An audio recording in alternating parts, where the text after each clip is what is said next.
fantasized about being one. So when he asked me, I was like, sure, why not? I don't get it. Why would he ask you if you wanted to be a filmmaker when you just joined the Marines? I think it was twofold. I think I gave it off. I think he could tell that I was a storyteller.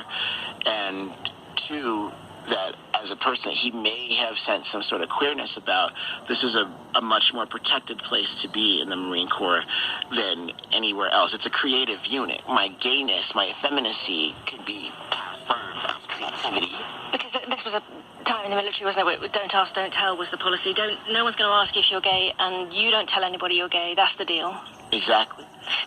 So what kind of work did you do then as a combat camera Marine? I shot everything from retirement ceremonies to I've shot President Bush and presidential candidate Obama, Condoleezza Rice, Colin Powell, and then things like, how does this weapon function? How do you put it together? How do you take it apart? What happens when you shoot it at 100 yards? What happens when you shoot it at 500 yards? It doesn't sound like what you might expect a Marine does.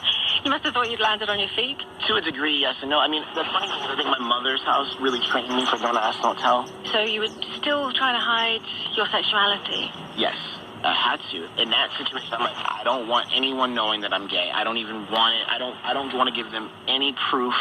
I didn't sleep with Marines. I didn't flirt with Marines. Well, I did flirt a little bit. After a while, it wasn't so much that I think people thought I was straight. I knew that people weren't necessarily thinking I was straight, but I created enough confusion around myself to get by.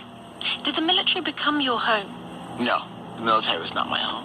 I only came out to one person in the Marine Corps, so no, it wasn't home. It was a means to an end. Because to be a home, you've got to be able to be honest. Is that yes. your feeling?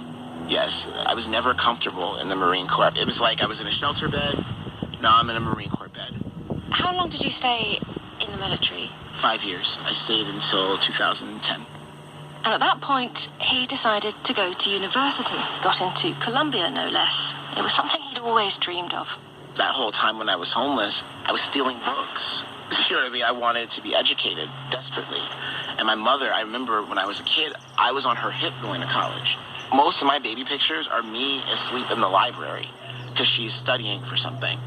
So education was always the goal.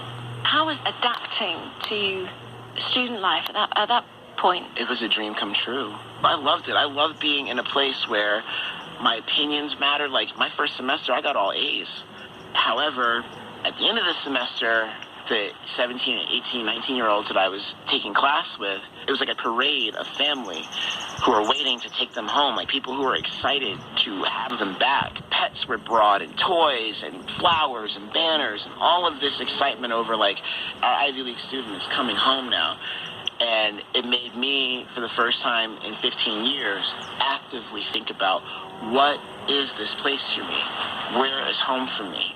It was during his second term at Columbia that he found the answer to that question. Over the summer, an assignment for a sociology class took him back to a place he knew well.